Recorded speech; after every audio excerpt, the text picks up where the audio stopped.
Over his career, Gallup created a number of market research firms, but he kept these separate from his public opinion polling.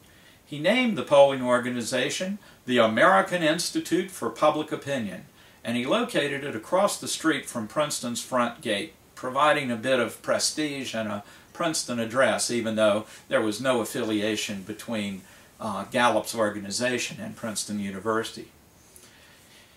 He marketed the poll by selling the results and a weekly column to newspapers nationwide, and that provided one element of his long-term success.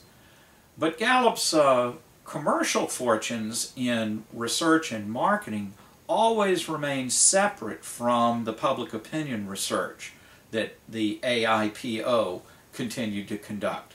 And in this way, Gallup commercialized the market research and, incidentally, the field research that he could do, while at the same time preserving somewhat the independence of the Gallup poll from those market research interests. Gallup wasn't alone.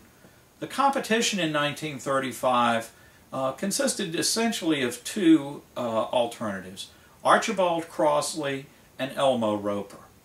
The 1936 election actually saw the rise of three national pollsters. Crossley, Archibald Crossley, was a market researcher who had worked for, among other organizations, ironically, the Literary Digest in the 1920s. But not for their political poll. The Literary Digest did a great deal of market research, and that's where Crossley worked. In 1926, he founded his own firm, which focused on radio listenership, a kind of early version of television ratings that the Nielsen Company might do today.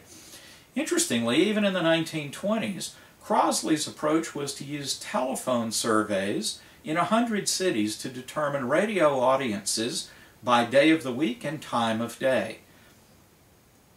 By 1936, he was hired by the Hearst newspaper chain to conduct an election poll. For this, he used personal interviews using a national quota sample, which collected an astonishing 30,000 interviews about every 2 weeks. Like Gallup, Crossley's last polling showed Roosevelt at 54 to 55% of the vote, understating the overall result, but getting the right winner.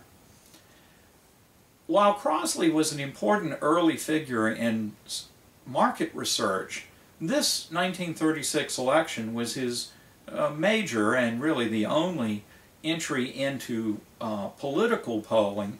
And after that, he returned to market research exclusively, and so largely falls out of our story, though he continued to contribute in the marketing field for many years to come. Elmo Roper was the third of the pollsters of 1936, and the one who stayed in the game with Gallup much longer. Roper entered market research after his jewelry business failed in the 1920s. Perhaps a good example that you didn't need academic training to become a market researcher in this time. After his business collapsed, Roper traveled the country talking to jewelers and developing market insights into the jewelry business. That led to connections with the research director at the J. Walter Thompson Advertising Agency and others that led to the production or the creation of a market research firm in 1934, Charrington, Roper and Wood, which by 1938 had become just Elmo Roper Incorporated. Fortune magazine sponsored a Roper series of surveys on consumer buying intentions beginning in 1935. These were quarterly surveys printed in Fortune that dealt with consumer attitudes, of course at the depths of the Depression, and optimism or buying intentions and so on. During this period, Roper traveled the country setting up a national field staff to conduct these quarterly polls. Now, these national field staffs were of course critical at the time. Conducting face-to-face interviews meant that you had to have interviewers scattered widely across the country representing the quota samples that were used at the time, but you had to have a field staff in hundreds of locations in order to conduct these polls. So Roper learned a lot about the country from his earlier travels in the jewelry business or in the market research business, but exploited that in setting up these field offices for the Fortune poll. Now, while the Fortune poll included a few political questions, its primary focus was and remained on consumer attitudes. But in 1936, Fortune asked Roper to conduct a continuing polling analysis, which he did. That analysis was interesting from our point of view because it was aimed at a somewhat more sophisticated audience of Fortune subscribers, while Gallup's, being aimed at mass newspaper readers, went into much less analytic detail and work. As a result, Roper's work included more crosstabs and other breakdowns that were usually absent from Gallup's work, though always with some focus on the business community as well. Roper's 1936 poll included a question that rated Roosevelt's re-election on a 4-point scale that ranged from essential for the good of the country to about the worst thing that could happen to the country, with 2 points in between. Combining the top 2 approving categories and the bottom 2 disapproving categories produced a forecast of 61.7% of the vote for Roosevelt, compared to his actual 61%. This led Fortune magazine to immediately claim after the election to be the most accurate poll of all. I have to say that this is a line that still continues to this day, where we hear not just 1 or 2 pollsters, but many pollsters claiming to be America's most accurate pollster.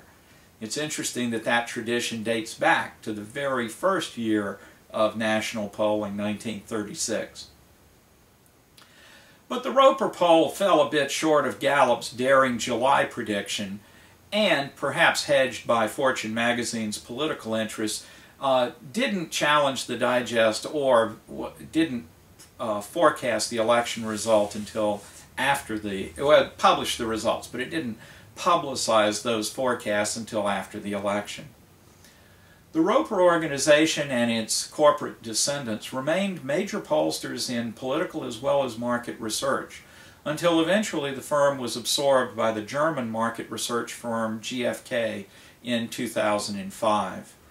Incidentally, we won't talk much at all about international polling developments, but the GfK firm actually dates back to 1934, and so demonstrates that the United States was hardly alone in the development of market research and public attitude surveys.